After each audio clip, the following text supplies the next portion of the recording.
the headaches and the sickness, the back pain, just seemed to increase. And I did a number of things to try to figure out what was happening. I tried diet changes, like taking out sugar, increasing physical activity, going to the chiropractor, going to a doctor and having some kind of medication. But I didn't really want to just mask the symptoms. I wanted to figure out actually what was going on. And it just seemed like everything was a dead end. You know, some of us were taught, just take a pill, power through the pain, or ignore it. Or worse, just treat your body like it's a machine. The problem is your body isn't a machine. Hi, my name is David Achata. I'm an author, I'm a coach, I'm a trainer, I'm a facilitator, and I'm excited to host season 3 of the How People Grow podcast, and we're calling it The Wisdom of Your Body. This season, if you've been listening to Dr. McCurry and I. Dr. McCurry is an osteopathic doctor, and we've been talking through how do you learn to listen to the wisdom that your body possesses. And what you just heard a moment ago, that was our guest today. Dr. McCurry and I interviewed my wife, Amy, who's a counselor here in Chattanooga. And through her story, we're going to show you what happens when you learn to stop ignoring the signals that your body is sending. Somebody who works in the corporate world, I see people all the time who are in pain because they have been disembodied. In other words, they've started treating themselves like they are just a walking brain, but you're not a walking brain. You're a human being. And so this season, we invite you to pay attention to the wisdom that your body has. So thanks for being here for our season finale. With that, we're going to jump into it. Thanks for being here. Well, hey friends, welcome back to the How People Grow podcast. This is our season finale, and as a special guest, I have joining Dr. Tyler McCurry and I, my awesome wife. So Amy, our guests may not know you who are listening today, so just share a little bit about who you are, your work, what you do for fun, and anything else you think might be interesting for them to know about you in terms of context. Mhm. Well, right now I am working as a mental health counselor in Chattanooga at a private practice called Scout Counseling. And I specialize in individual counseling 16 and up. I have some trauma training and certification. I use internal family systems, if those words are familiar to some of our listeners. And I am just really enjoying getting to know people, and this is the way that I am giving back to my community. What about for fun? What does Amy do for fun? Yeah. Well, if I get to take a trip, that's always fun. I love to travel. I read a lot. I love to read, and I knit for fun. Are you reading Star Wars and Lord of the Rings like Dr. McCurry? No, actually, I'm not. Though I have read some Lord of the Rings, but I read a mix of books that have to do with psychology and growth, things that are related to my profession. But I also really love novels. I love fantasy. I love murder mysteries. I love historical fiction. I also like biography as well. Mhm. Yeah, so for those listening, when Amy was small, she had a book with her all the time. Didn't your mom tell you that you needed to put that down and you needed to like do something practical? She was always telling me that. But I never went anywhere without a book. And if she would have let me, I probably would have done little else. Right. Did you ever consider being a librarian? Oh, yes. I actually worked in a library for years. That's so great. Well, for our listeners, my wife has graciously agreed to do an interview with us. Today, Dr. McCurry and I are going to ask her some questions about her story. And I think we're going to title this one From Chronic Pain to Embodied Living. And the reason for it is because we've been talking this whole season about the wisdom of our bodies and what they know. And I know from sharing many years with Amy that she did not pay attention to her body for a very long time. And then one day, some things started to change. And so I'm going to just let you, Amy, share a little bit about your story as it relates to pain and your body and what life used to be like for you. And then maybe also a little bit about how did things change for you when you started to realize the causes of this? So that's kind of two questions in one, like your experience with pain, and then Mhm. also some of the backstory about what you learned, about where that came from. Yeah, there's a lot I could say about that, but I'll just start by telling a little bit of my story, sort of an overview of my my story of pain. Um, is that I was born a worried child, and my family joked about it, and that always kind of confused me. But they said that I was always worried, and I felt a lot of anxiety in my body from as far back as I can remember. Though I, of course, didn't have language for that. And I remember when I was a teenager, I began experiencing headaches on a regular basis. And those continued to get worse and worse through my high school years. And I did understand, or at least have some idea, that they were related to stress, but I didn't have a lot of language around that or a lot of understanding. I also, one of the things that was relevant in those years was my immune system seemed to be really low. Uh, any little sickness that sort of floated by, I got it. And it seemed like I got it worse than other people around me. And that was really frustrating. Um, of course, it's always frustrating to not feel good, but it was almost always in a really inopportune time. And I guess you could say any time is inopportune to feel pain. But what I mean is, like, finals were approaching or a holiday was coming, and these headaches or the sickness would really interfere with a lot of time that should have been enjoyable or could have been enjoyable. And that was frustrating. And my family also was frustrated with that. I can't remember a Christmas in my teenage years that I wasn't sick. Hmm. So that's kind of sad when I say that out loud and think Yeah. back on. Hmm. But after high school, as the years went on, those things just got worse and worse. So then it wasn't just headaches; they were, approaching or even going into the realm of migraine. And it wasn't just in my head anymore that the head aches, but I had a lot of tension. I had chronic neck and back pain.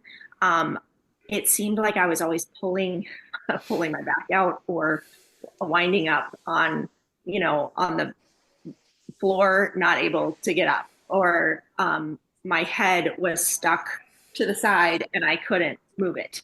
Um, Things like that. So it increased in intensity and in frequency as the years went on. Um, and was really getting disruptive of what I would say would be normal life, especially for a teenager or a 20 something. And that got even more accentuated, say, after college and going into the workforce. And when David and I got married, when we got married, the headaches and the sickness, um, the back pain, just seemed to increase. And I did a number of things to try to figure out what was happening.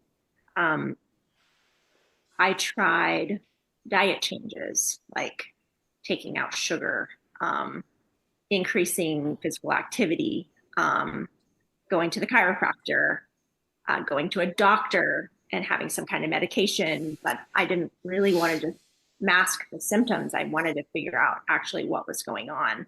Hmm. And it just seemed like everything was a dead end. Yeah, let's pause there for a second because I got to share some of these adventures with you, and I remember some of the experiments with medication.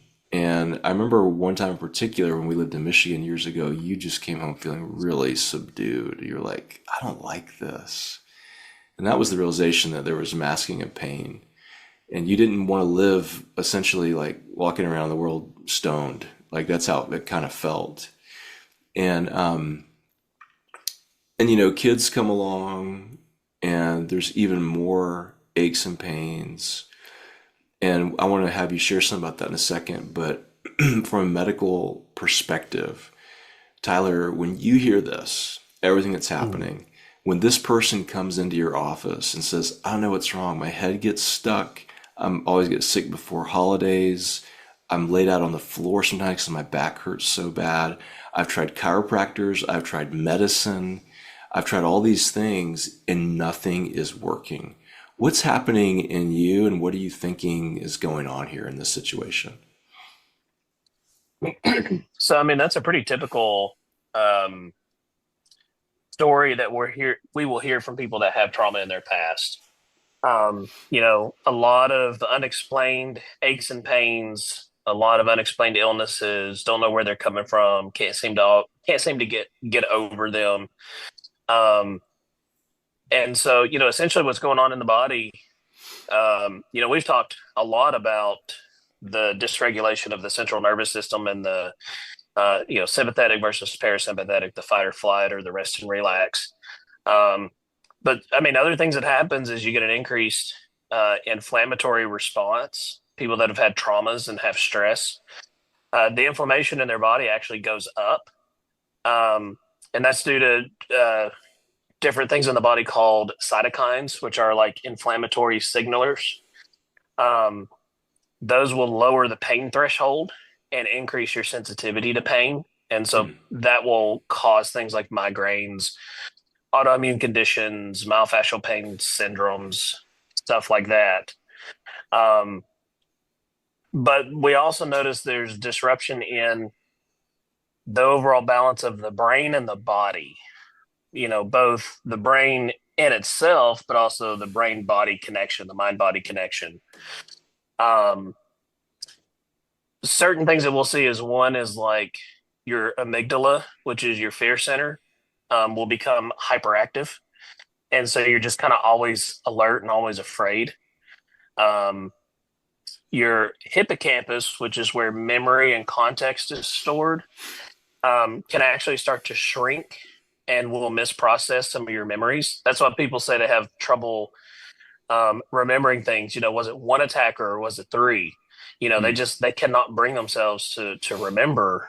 But then that your prefrontal cortex, which is um, if you think of the area of the brain in the front, if you think of a teenager that's always making a stupid decision, it's like, why did you do that? Were you not thinking? I don't know. Um, that area of the brain actually becomes underactive, and so um, the regulation of that logic and self control becomes underactive as well. And so you're kind of always in this like fearful state where you're in a state of tension. The muscles get tight. Your body's full of this excess inflammation. The brain's always telling you there is always a problem, and it lowers that pain threshold to where the brain actually becomes better at sending you pain signals. And so you'll actually become sensitized to it. And every little thing, it can be something as simple. I think you've said before, like putting your hand on Amy's back, and she's like, "God, that hurts so bad." That's one of those things where the nervous system has just become so sensitized to that um, response that it produces pain when it shouldn't. Yeah. Amy, does that resonate as true for you in your experience? Yeah, it does. Many of those things do. Absolutely. And my response to those things then was to sort of uh, tighten down the way that I would live my life or try to control things, right? Because I was trying to minimize the amount of disruption. And so, it might look like to some people, we joked, that I was like really type A or I was like hyper organized or, those were the terms we used back then. Now I would be like, okay, you might call that OCD or you might call that, you know, um, something else. But it was an attempt to control things because I was living at the threshold of overwhelm Hmm. all the time. Yeah. Like I was right there, and any little thing could send me over the edge, and I never Hmm. knew what that was going to be. Yeah. Um, Right. and what next once in a lifetime event was going to get ruined Hmm. because I had a migraine and was throwing up in the bathroom, Hmm. or I couldn't get out of bed because I was um, so dizzy and so in so much pain that Hmm. I couldn't function. Um, and after we had kids, that just increased. My sleep level, of course, was going down, went down drastically, and that was another thing about it was that I just couldn't get enough sleep. I felt just eternally exhausted, um, and so everything was just getting worse. Um, Interesting too, though. I wanted to say one thing about this is you said that's common in individuals that have had trauma. At that point, though, in my narrative, I did not have trauma. Hmm. I didn't recognize or even know about because many of the things had been kept a secret from me. Hmm. So I did not have explicit knowledge. Um, and in my narrative, um, the things that were difficult were not acknowledged by my family as trauma. Hmm. And so it was even more confusing because it felt like that wasn't actually an option as a reason. I had no reason, in fact, to feel Hmm. this way. Yeah. And that just complicated matters, of course, like Hmm. psychologically. And Yeah. yeah.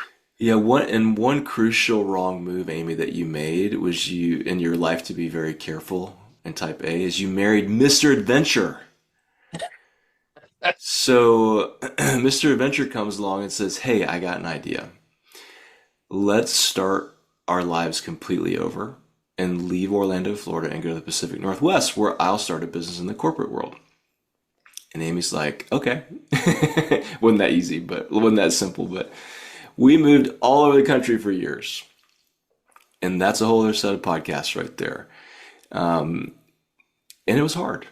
We had financial ups and downs, changes of friendships and relationships, different communities we were part of, different cities we lived in.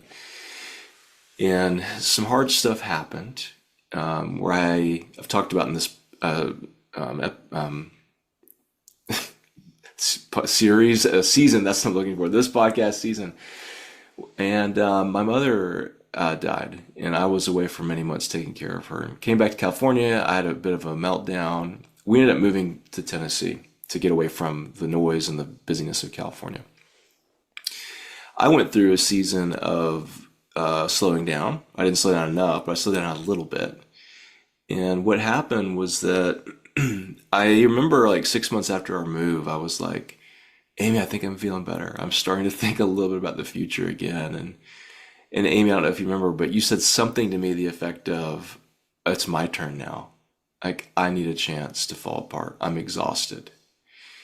And that began you starting to dig into some of your story and share a little bit about how that happened for you, how you started to dig into your story and try to figure out what was going on, and then what you actually learned about your story and some of the causes of these physical symptoms. Yeah. So it was around my 40th birthday, and it was truly in sheer desperation that I was willing to try something different because I had felt like I had tried everything. But the migraines, the dizziness, the pain. Now I was experiencing vertigo at times, and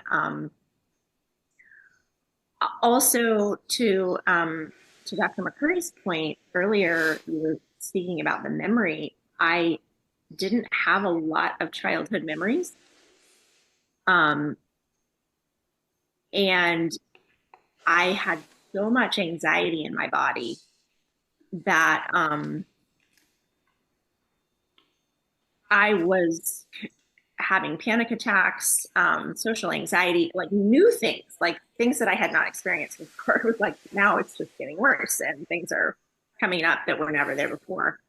And experiencing like a ton of self doubt about myself, which I felt like I had been a fairly confident, capable person before. Um, anyway, I decided against my family of origins leanings that I needed to see a counselor, um, though that had never been something that was an acceptable uh, route to take for healing. It needed to be the church, the pastor, prayer, um, miraculous healing. I was like, well, but I have been doing that. I've been trying that my whole life, and it hasn't helped. So clearly, I need something else. Um, so I reached out to a relatively new friend, um, who was from this area because I'm not from here, even though David grew up here. Uh, I don't have many friends. I didn't have any foundation here when we moved here, and she had been a counselor, and I said, "Is there somebody around here that you would recommend?" And I got a recommendation, so I started counseling. So that was one thing, and then we also had we were working as church leaders in a church plant, and we had this cohort that we started that was about soul care and health, and it was run by Christian counselors.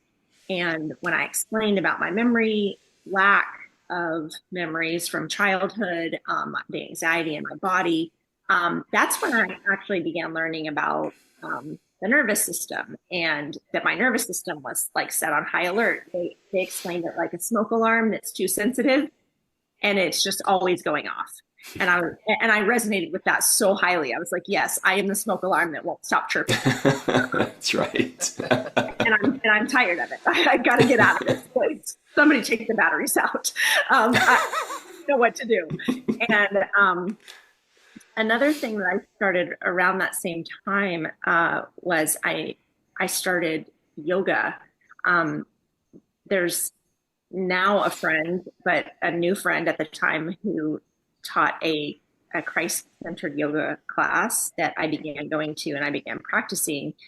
And for the first time in my life, I began to experience a quieting of that inner anxiety.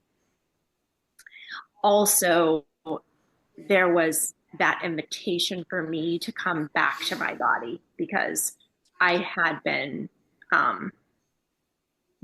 detached from my body. I used just dissociation for years to just kind of try to escape the pain and the overwhelm and all the things.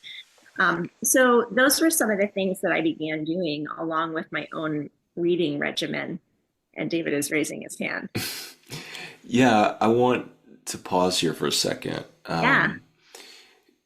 So, for the listener, Uh-huh. Tyler, what's happening is we're hearing the story of this smoke alarm that's going off nonstop. But the smoke alarm gets into yoga class Mhm. and things start to calm down for the first time. Can you explain why is that? So, essentially things like manual therapy, yoga, um, counseling, stuff like that, EMDR, um, those things will help the body start to process traumas. Even if you aren't aware of trauma that you've had, or even if you're not really willing to discuss it in detail, those types of things will actually help your body start to um, fully process it and allow your brain to kind of let go. How's that And possible though? I mean, you're doing your stretches, you're breathing. Like, what's happening that's making your body process the traumas? yeah, so I mean, there's a huge mind body connection. And so everything that we do from breathing to going for a walk to doing yoga, doing Tai Chi, doing strength training, any of that stuff, you're going to get a very real physical reaction to it. You know, one thing that happens is you get a release of endorphins. And so I think we've talked before about how you can actually access the endocannabinoid system in your body. So, you know, the runner's high that people talk about, um, you can start to decrease that sensitization that your brain has developed to that pain by regular exposure to those inherent endorphins in your body. So that's why people get addicted to things like running or going to the gym or, you know, OMT or whatever it is because of that burst of endorphins that they get. Um, the other thing it's going to do is it actually helps with like a vagal sensitization. So your vagus nerve is part of is part of the parasympathetic nervous system, which helps you rest and relax. So if you do this physical activity, your body's going to learn how to calm down the sympathetic nervous system while actually increasing that vagal tone, which helps with your relaxation of the body. Yeah, okay. So, Amy, you're starting to relax a little bit. And I mean, just a little bit. Some things are starting to come clearer to you. Like, hey, there's things in my story I don't understand. And when we were working through the cohort, the book we were going through was called The Relational Soul. And we alluded in that cohort to Dr. Bessel van der Kolk, who we've talked about in this series, about how loss of memory is a symptom of some kind of trauma. And so you began to poke around and ask your family what was going on, and just share as high level or detailed as you like about what you learned was going on in your family when you were young, and even before you came along, what was going on that led to you having this experience that you can remember. Yeah, well, it was actually Bessel van der Kolk's book, The Body Keeps the Score, that truly reading that was a turning point because I read the book and realized everything that he was talking about was true for me. But I didn't recognize anything that had happened in my life as trauma. But clearly, I needed to change my definition of what trauma was. Hmm. And so that was the first thing that happened was me recognizing that. And then due to the reading I was doing, the counseling, I was doing yoga and beginning to experience something new in my body, a little quieter, a little bit calmer. I also knew that I needed to find out more of what my story was. And to do that, I was going to have to ask someone. And that was a little bit terrifying because, as many families, mine did not talk about things. They just kind of swept things under the rug and acted like they weren't there. And then you were just going to keep moving, just do what you need to do to keep on.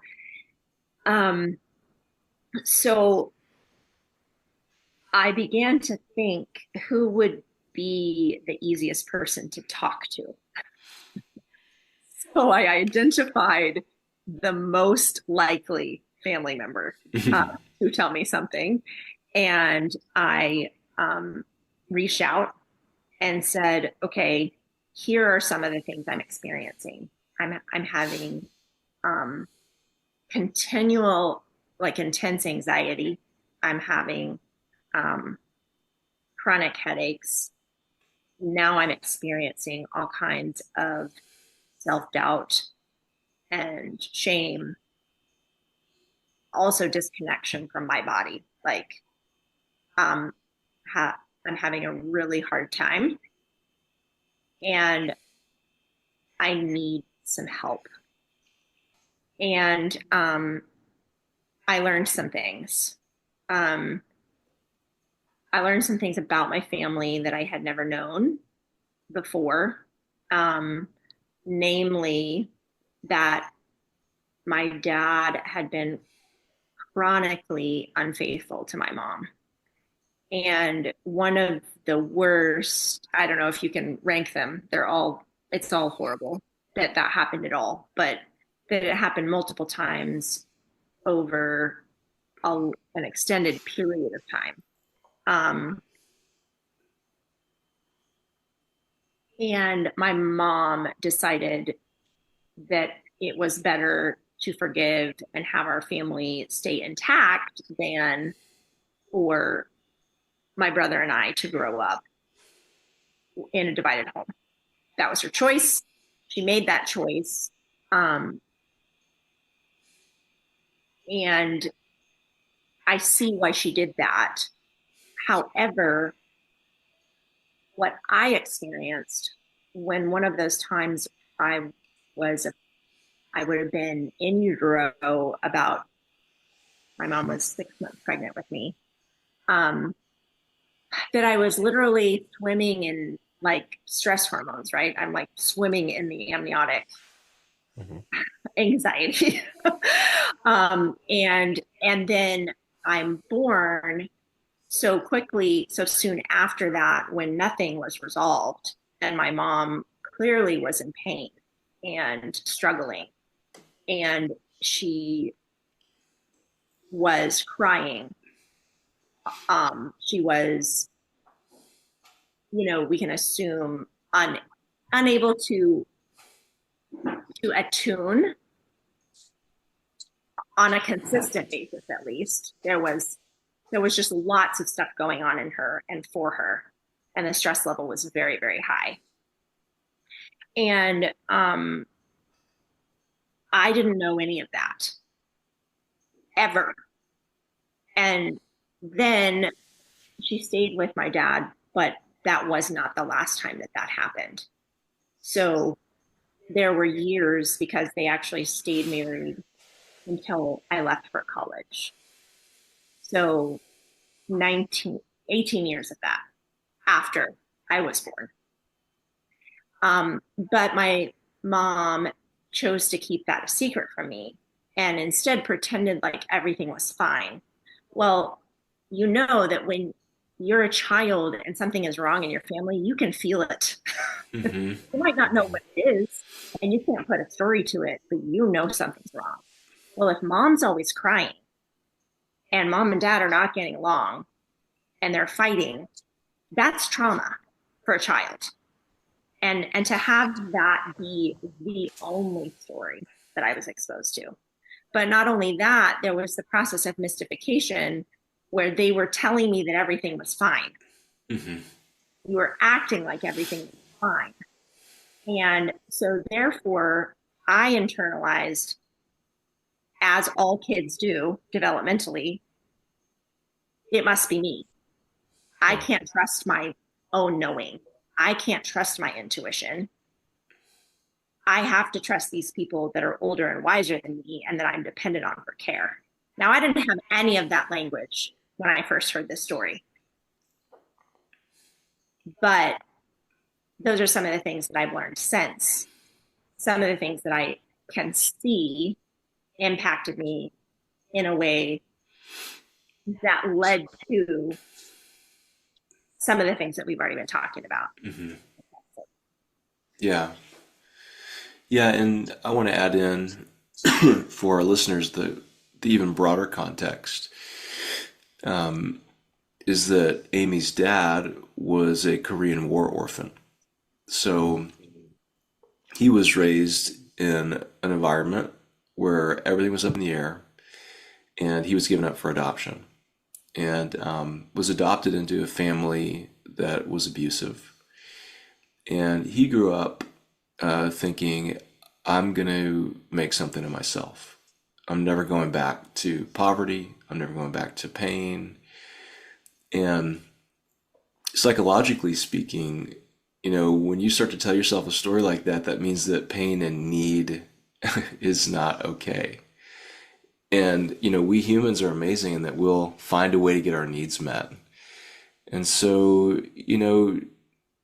he was, working out in his own way, his own way to calm down his inner anxiety. It's not an excuse, but that's just how it works. That's what we do as people.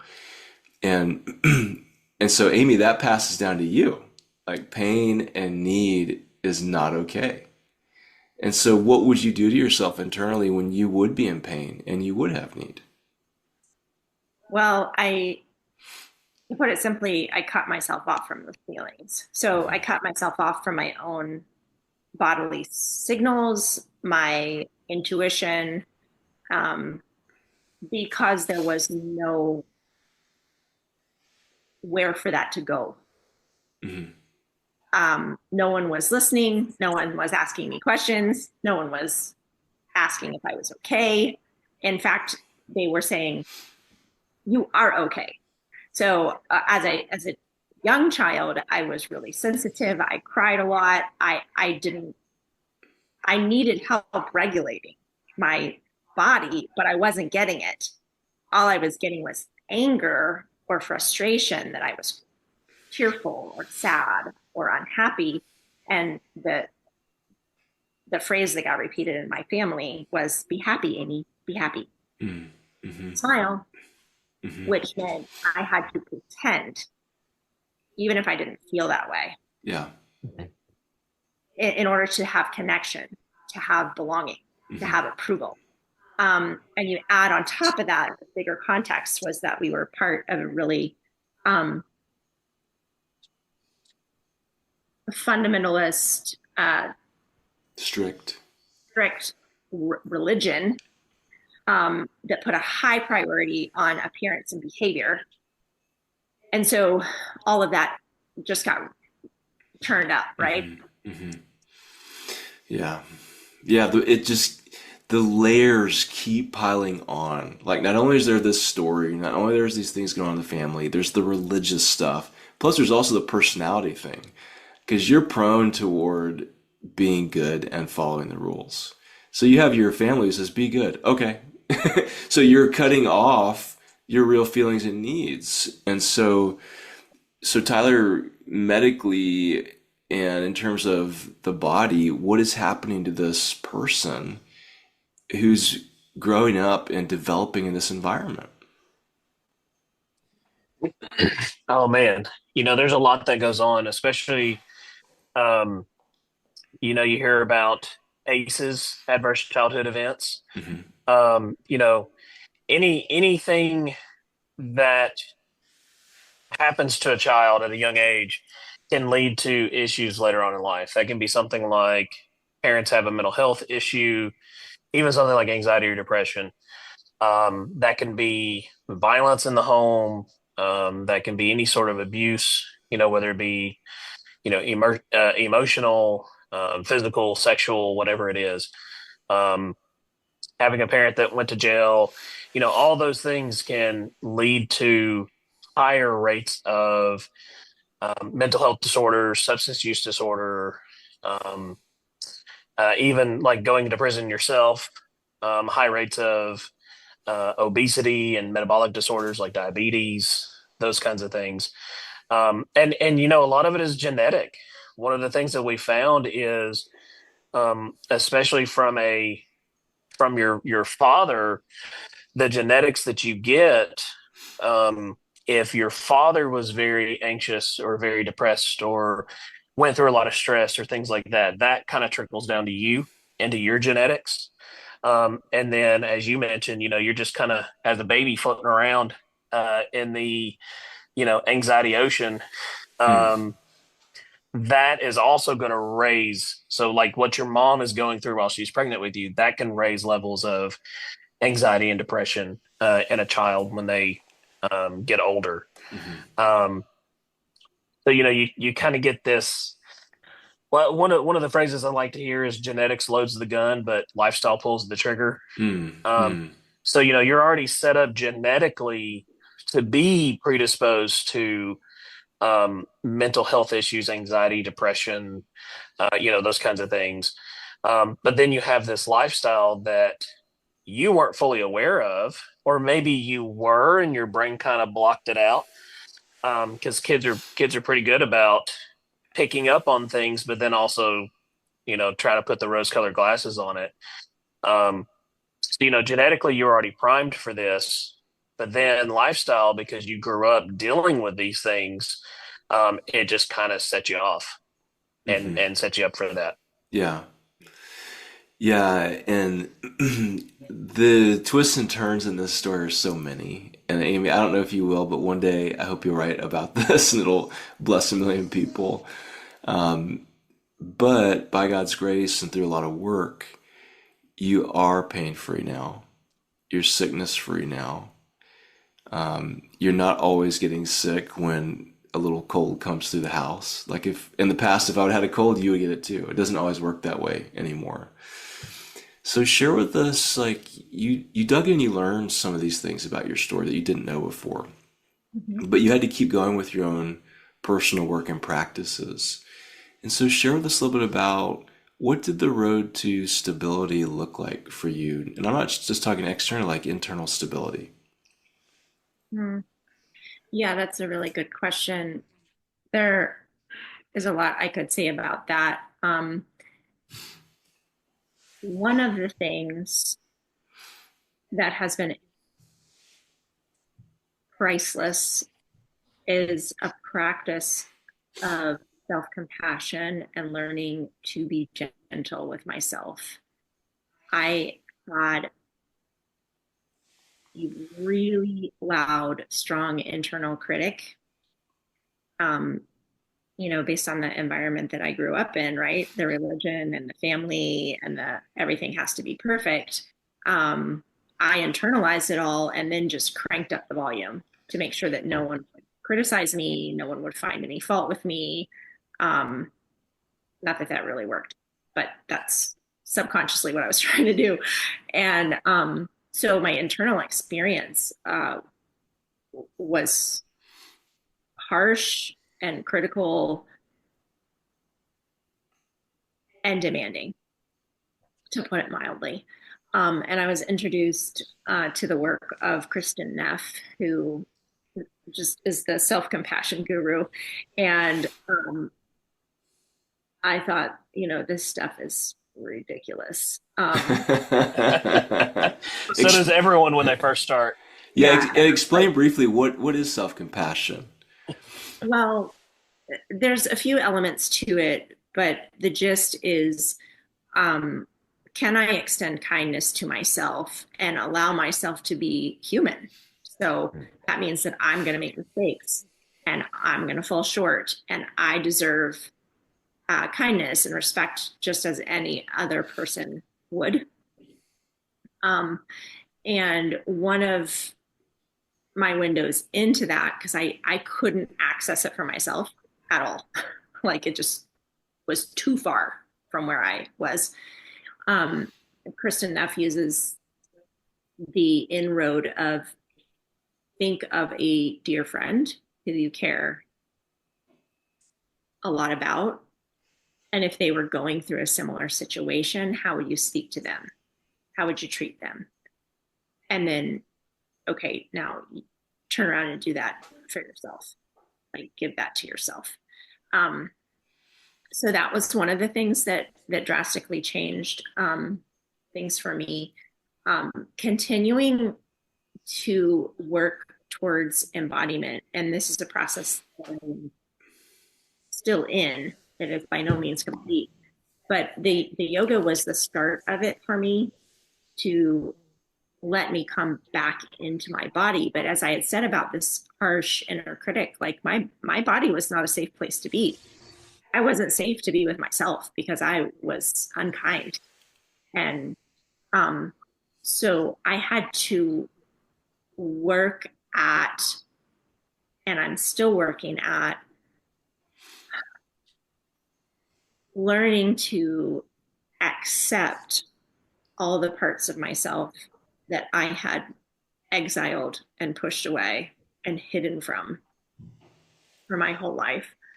Um, One of the ways in therapy that has looked is through internal family systems, which is getting me in touch with the parts that I have hidden away and locked away, and teaching me to relate differently to them and give them love and care and kindness and healing. Um, and that is really difficult work.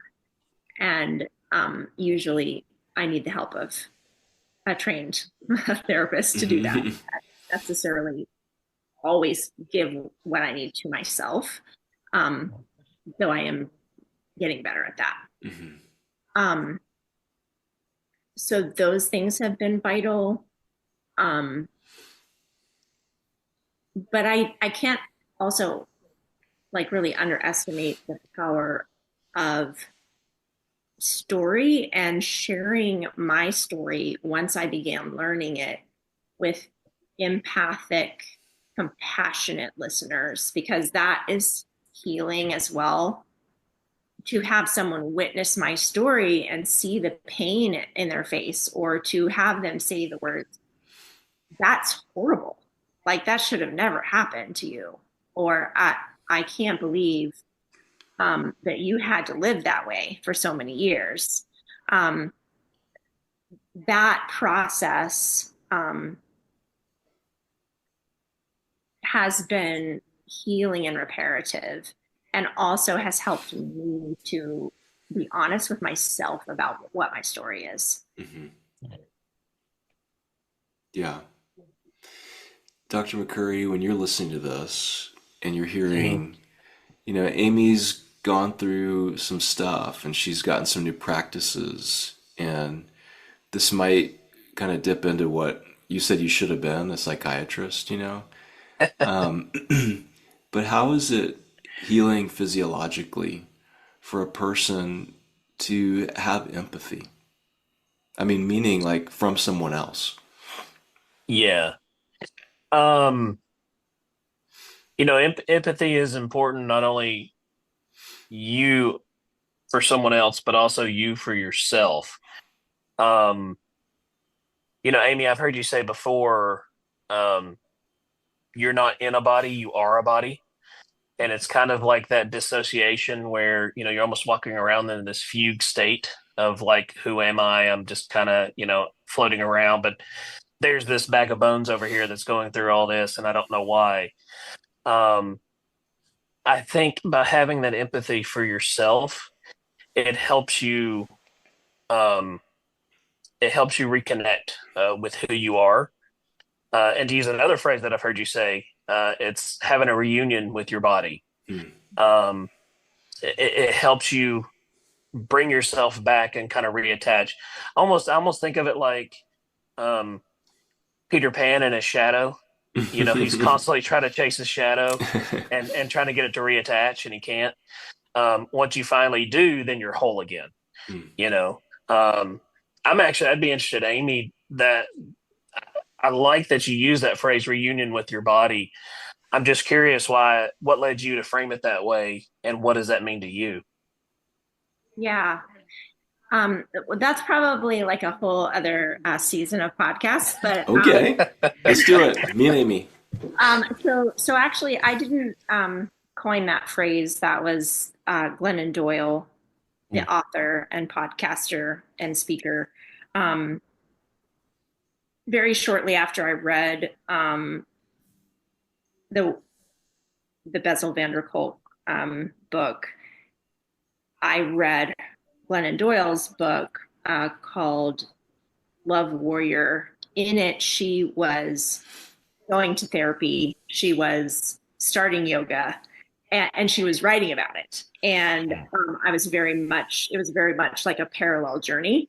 And she has a history of eating disorders. I don't have the history of eating disorder necessarily, but I do have a lot of the same symptoms that she was I had a lot of the same symptoms, the dissociation, the separation of mind, body, not feeling at home in my body. Um, and she put out that invitation. Like she said that she heard the invitation to have a reunion, like a reunion with her body. And it resonated so strongly with me because I said, oh, I need one of those too. Like I'm not living in my body. I've got this brain up here that's doing all this cognitive thinking. And my body is just like going through the motions. It's almost like I'm stuck in autopilot. Mm. Um, but I was really struggling with acceptance of my body. There's so much with body image and um, in the religion that I grew up in, like so many like evangelical um, religions that might have really promoted purity culture with this your body is evil, it's bad, you hide it, you cover it up, it's dangerous, your desires are going to lead you down the wrong road. There's so much messaging and pressure within the church to detach from your body as if you're going to be more spiritual or attain salvation. Like the ultimate goal is to get out of your body. Mhm. Yeah. And yet in scripture, God chose to create the body and put us into it. And there was just so much confusion in me around that. And I couldn't reconcile all of that. How do I be in my body? Um, and a lot of that was, misunderstanding and I think wrong, harmful teaching, unfortunately. But so some of that stuff I had to really work through and kind of dissect and begin to listen to my own voice, which is a part of being. And when I say voice, you might call that intuition, or some call it the Holy Spirit, or there's all kinds of things we could label it, but this inner knowing, this knowing that I have in me being um, a live human being that was created in the image of God and given the Holy Spirit. Mm. And so I had to kind of reconnect with all of those things. And that is a very lengthy, complicated process. Mhm. Yeah. I'll ask you this. So I know that was a long process.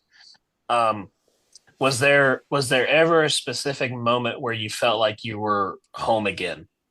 You were finally home again in your body, and you felt like you were reconnected. Yeah. Well, that does happen most often for me on the mat when I'm on the yoga mat. Um, there's something almost magical and supernatural that happens there. And, Yeah. and I know that that doesn't happen for everybody. And I do really believe that it was because of my amazing yoga instructor, Bonnie Cretton, Mhm. who shaped that experience and made it so um, so spiritual and so Mhm. sacred. Mhm. Um, but yes, there was very definitely a day that I remember on my yoga mat, and I felt my breath going in and out, and I felt my spine holding me up, and I felt my muscles, holding me all together, and also the voice, the critical voice was gone. It was so silent. It was so quiet in there. And I was sitting there and I had my hand on my heart and one on my belly. And I was thanking my body and myself for taking care of myself and for being a safe place to come home to Mm. and to be who I was and to invite it to speak and tell me what it needs and what it wants. And that was just such a new and unique and rare experience at the time that it brings tears to my eyes just to remember it because it was a really powerful moment. And it's been repeated since then, but that time I do remember it specifically. Hmm. It's beautiful. It reminds me of Saint Francis. He would call articles of nature brother and sister, like Mm. brother sun and sister moon. It's almost like we could talk to our bodies and be like, sister body or brother body, thank you for what you brought me through. I've been too good to you, but I'm trying to get better. This is beautiful. I want to kick it to the two of you, and then I have some concluding comments. But as we finish up this interview, Dr. McCurry, I'll let you go first, and then Amy. What would you share to people who need to come home to their bodies? What would you say to them in terms of guidance, encouragement, advice from your experience? Um, it's not an overnight thing. It's not going to happen in one go. Um, you can't magically go to a single yoga session and suddenly everything's healed. It's gonna Oh man. it's it's gonna take a while. But it's one of those things where if you look at it as you're training the brain, like we've talked before, like you've got to work out the brain to get it to train to be a certain way. The more you do these things, the more it will build to those points of revelation, and those points of feeling empathy for yourself and feeling at home in your own skin. Um, it doesn't take a lot. It's not like something you have to do for an hour, 2 hours, 3 hours a day. Even just doing a 5 minute every day something to bring yourself back to your body, even faking it. I like the term "fake it till you make it," because what's interesting is even if you're faking it to your body, like I'm a good person, I love myself. Even if you don't believe that, but if you're looking in the mirror in your eyes every day and you're saying it, eventually your brain will believe it. Hmm.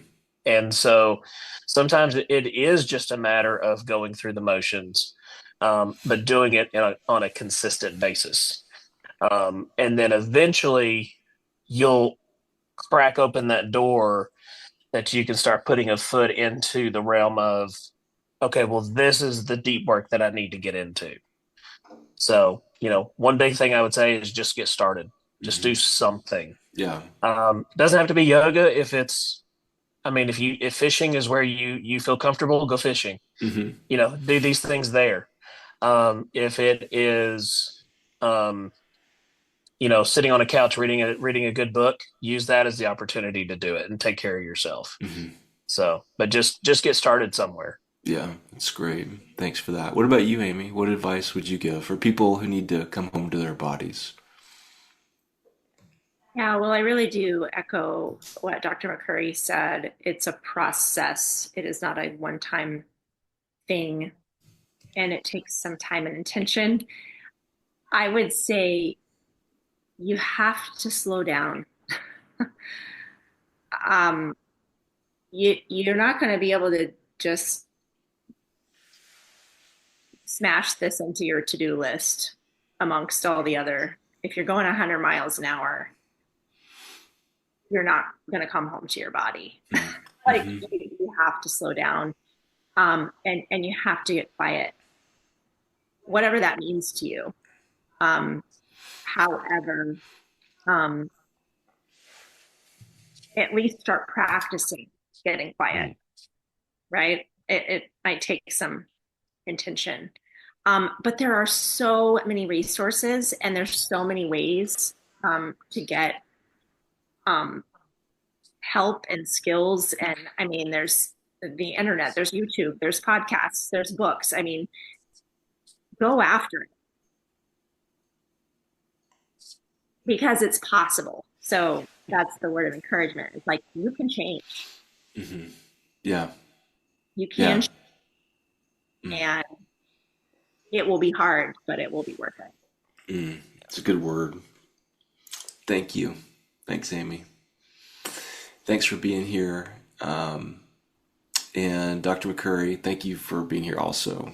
And I want to just honor you publicly. You have been a huge part of our family's healing journey. And you have some big changes coming. As we are ending this season, you're also ending a season.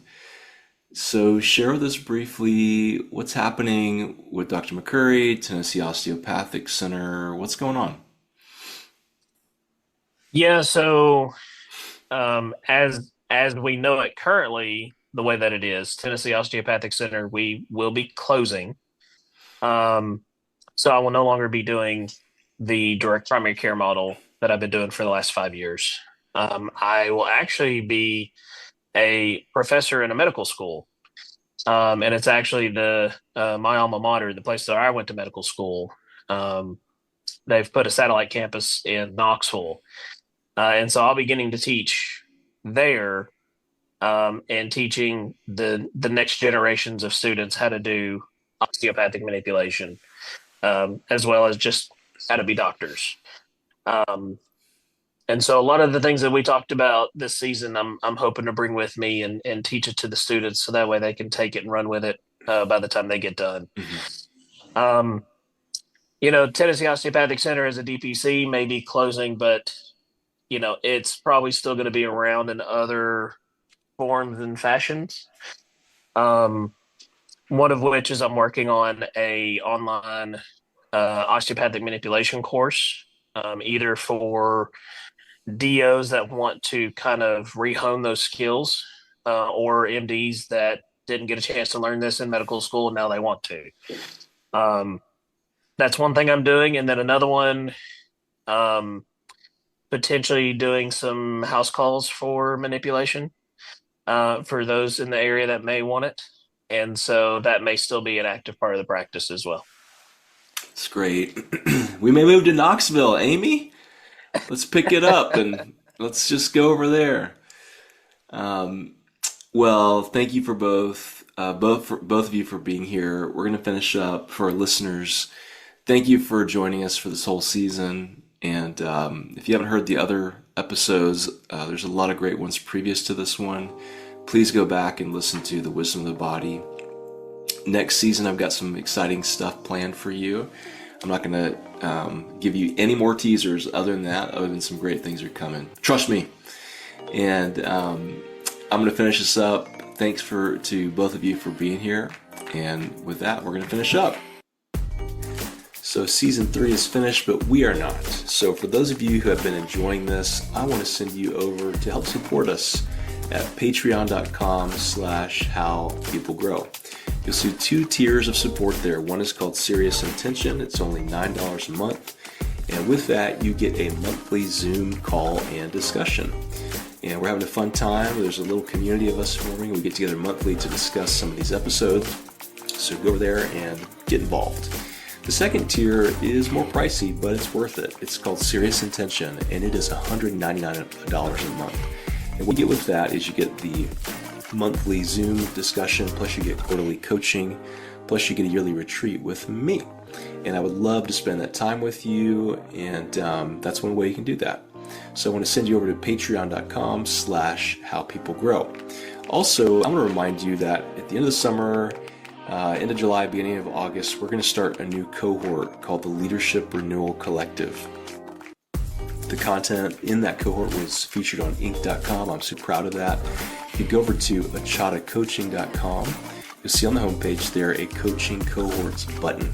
If you click that, you'll be able to see everything about it. And I invite you to sign up, and we'll journey together for 3 months, looking at disciplines to help you be a healthier, steadier person and leader, a lot of which has to do with paying attention to your body. So go over and check that out. and I look forward to seeing you back soon when we begin season 4. Until then, go on to patreon.com/howpeoplegrow and support us, and hopefully we'll see you on the monthly conversation call. Have a great day. Thanks for being here.